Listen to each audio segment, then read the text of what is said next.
The Pirates are victorious over the Padres. Paul Skenes had his best start of the season. Konnor Griffin has hit the hardest ball of any Pirate this season. But we are going to talk about what the general manager had to say. Good morning and welcome to OffBeat here on North Shore 9, presented by FanDuel. My name is Alex Stumpf. This is a daily look at your Pittsburgh Pirates, and we are doing it here in PNC Park still. It's cold. I have the jacket on. But you know what? If Hannah Mears can do this, so can I. So we can knock out 15 minutes right here, right now, talking about what the GM had to say. I'm going to focus on three things in particular. The first being about Konnor Griffin. More importantly, his future with the team. Because whenever the Pirates got called up, there was a report very shortly after that gave an outline for what a potential extension would be. Now, that number is, or at least that report, I think it's pretty painfully clear already, but just in case it wasn't, that was premature. There was no agreement in place. I would be very shocked if he ends up signing for the number that was reported, that 9,140.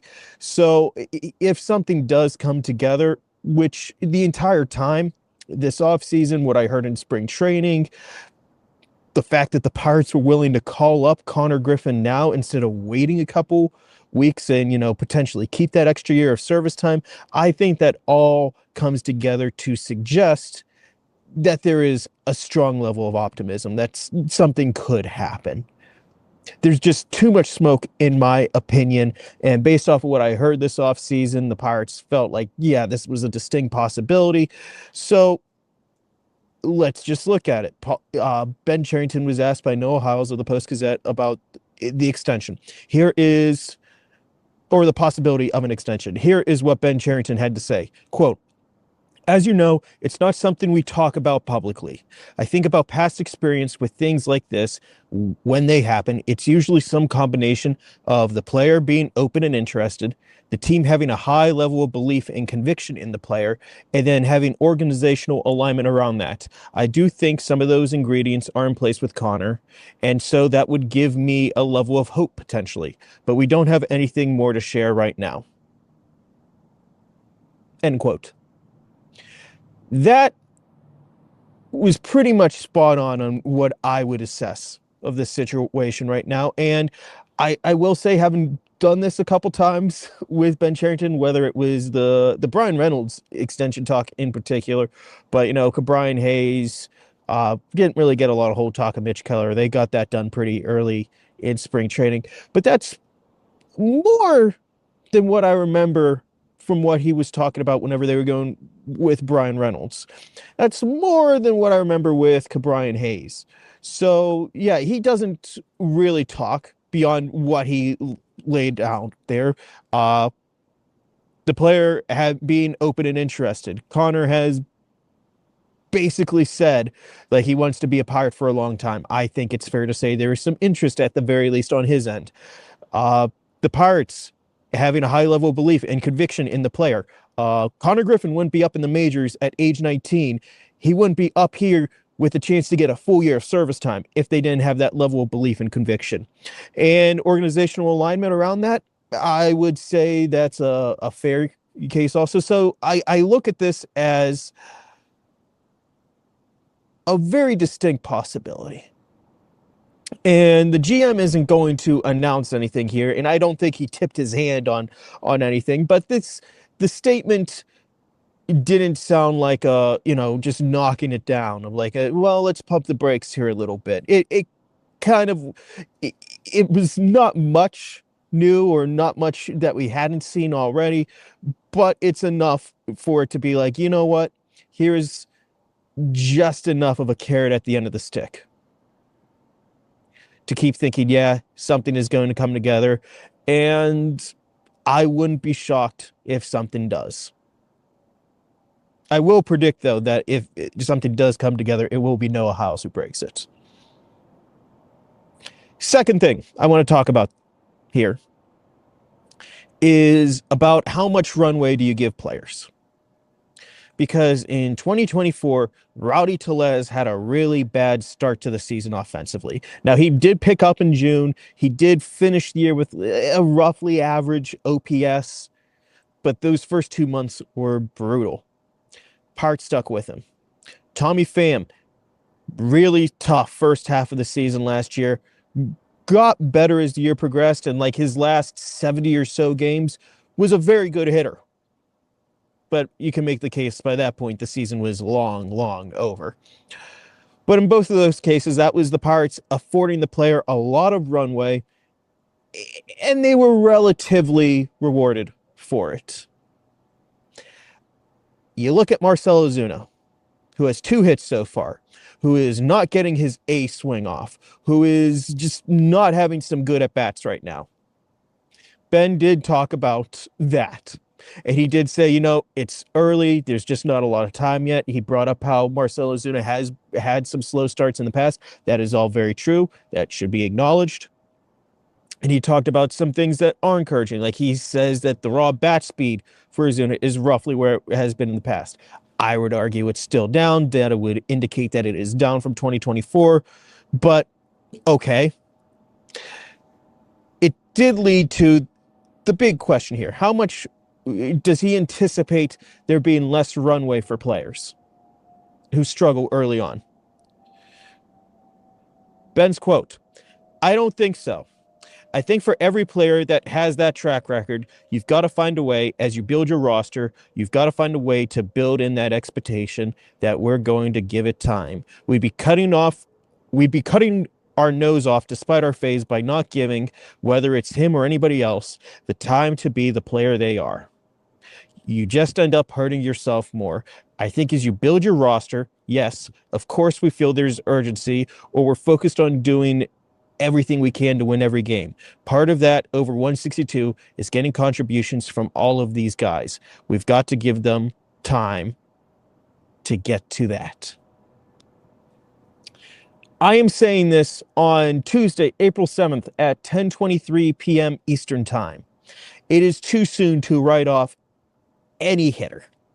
There's just not enough sample size. And while I have been critical of the at-bats that Marcell Ozuna has taken so far, there is a path that he could become an offensive contributor. It is way, way too soon to look at a player and cut them or reevaluate playing time or anything like that right now. I will disagree with the mindset of it could be something that's measured in months like it has in the past. Now, Cherington didn't say months in the, or weeks or whatever it was. He didn't give a time frame.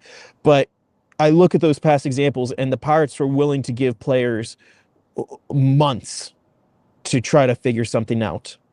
And in both cases, they were ultimately rewarded. But again, I would argue that the damage that had been done by that point, the Pirates were in too deep a hole in 2025, that Tommy Pham's contributions do not mean much, that they were too far in a hole in 2024, that even though they did get back into the wild card chase at the trade deadline and ended up buying, that really hurt, over the course of the whole season, just chasing some of those games early on in the year, not having that big power hitting first baseman like they hoped they were getting with Rowdy. So I look at Ozuna, and I have talked about how this team doesn't have a lot of flexibility defensively, especially in the outfield. We'll talk about that after the commercial break here in a minute. But there isn't a lot of flexibility in the outfield because of Ozuna.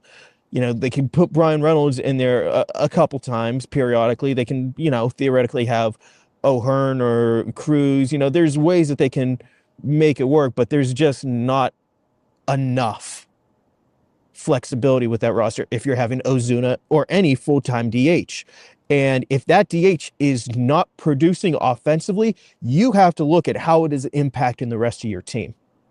This isn't Rowdy Tellez whenever there isn't really a first baseman besides Connor Joe on the roster. And Connor Joe had showed at that point that he can't hit right-handed pitching. So Rowdy being against right-handers was still the best thing for the lineup. It's not like Tommy Pham, where even though the bat wasn't there, he was still at least fielding. he was still contributing away every night. Marcell Ozuna as a DH is hit or nothing.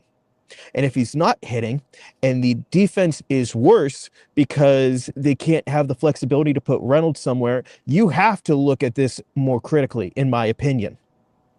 You have to look at, if he's not going to contribute offensively, how much is it hurting the rest of the team? How much is it hurting my pitching staff that my DH isn't hitting? So yes, it's way too soon to say that any player needs, their role reevaluated or if they should have a roster spot right now. But I don't think they have as much flexibility this year as they have in the past. We're going to take a break here. We'll be right back. This episode is brought to you by IQ Bar, our exclusive snack hydration sponsor. IQ Bar protein bars, IQ Mix hydration mixes, and IQ Joe mushroom coffees are the delicious, low-sugar, brain and body fuel you need to win your day. The Ultimate Sampler Pack is a great way for you to try all IQ Bar products and flavors. You get 9 IQ bars, 8 IQ Mix sticks, and 4 IQ Joe sticks. All IQ Bar products are clean label certified and entirely free from gluten, dairy, soy, GMOs, and artificial ingredients. With over 20,000 5-star reviews and counting, more people than ever are fueling their lifestyles with IQ Bar's brain and body boosting bars, hydration mixes, and mushroom coffees. The Ultimate Sampler Pack includes all 3.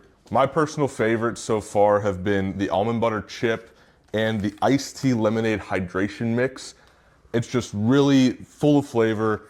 I love starting my day with it, and I couldn't imagine starting my day with anything else other than IQ Bar products. Right now, IQ Bar is offering our podcast listeners 20% off all IQ Bar products, including the Ultimate Sampler Pack, plus free shipping. To get your 20% off, text MLB to 64,000. That's MLB 64000. Message and data rates may apply. See terms for details. While we're on the outfield defense, Cherington was asked about it. So far, they have -3 fielding runs. That's a pace for -40 something over the course of the year. He was asked about it. Just how they performed. Quote, probably about what we expected, and it's probably a little early to know for sure where we're going to land. The work's certainly been there. The effort that those guys are putting in and the review of the games has been consistent in terms of how they're reviewing it and learning from it. We've had some weird weather days where it gets funky, but it's probably about what we expected. Having Mangum and Cook to inject them into spots in games, I think that's an important part of the roster for us to be able to do that. Donahue still working through exactly how he's going to manage that. When we have a lead, when do you consider making an adjustment in game, things like that, end quote.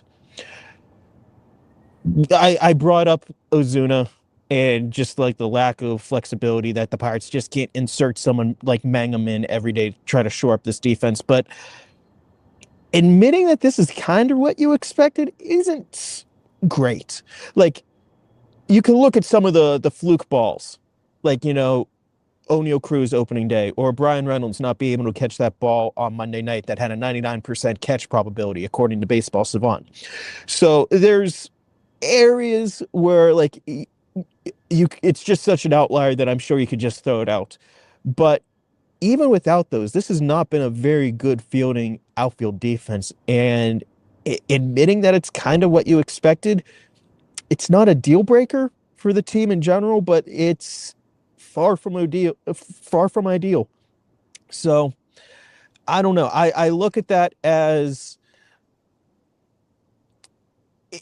look, if you have to choose between an offensive outfield or a defensive outfield, you take the offensive, because those are just 3 prime spots and you need offensive production. You can't have an outfield that has 80 defensive runs saved and combines for a 600 OPS in today's game. It's just not possible. And with the data that's available, you can position outfielders that if someone is maybe not that good, you can put them in a better spot for them to succeed. So far, that hasn't happened, though. It has to get better. He's acknowledging the work that's getting done. He's acknowledged some people who could come in for like late inning substitutions, but there's still 7-8 innings that need to be covered here. And admitting that this is kind of what you expected isn't the best. We're going to end up seeing if this outfield defense does improve, because Cruz did get better as the year went on last year, in my opinion, and also the data would suggest that. Maybe Brian Reynolds with more reps in left field could get better, but yeah, I still view this as a glaring weakness with this team that is on pace to cost their pitchers 40-something runs. This is not a team that could afford 40-something runs. That's about 4 wins. If you subscribe to the 10 runs equals 1 win, that's about 4 wins at the end of the year. 4 wins is the difference between being a 500 club and being a playoff team in today's game. It needs to improve. Thank you so much for listening to Offbeat here on North Shore 9, presented by FanDuel. If you haven't already, be sure to subscribe, either wherever you find a fine podcast or on YouTube if you want to see me freeze here in the stands here at PNC Park. Thank you so much for listening. We'll talk again tomorrow. All right, that wraps up this episode of North Shore 9. Thanks so much for tuning in, whether you're listening on the podcast or catching us on YouTube. If you enjoyed the show, please give this video a thumbs up, and don't forget to hit that subscribe button if you haven't already. It really helps us grow. And if you're listening on the podcast, a quick review goes a long way in helping others find the show. Plus, be sure to tell a friend about us. There's always room for more here in the NS9 community. And for those looking to support us a little more, consider joining our Patreon, become an MVP member, and get exclusive perks while helping us continue to bring you more of the Pirates content you love. Thanks again for all your support, and let's go Bucks.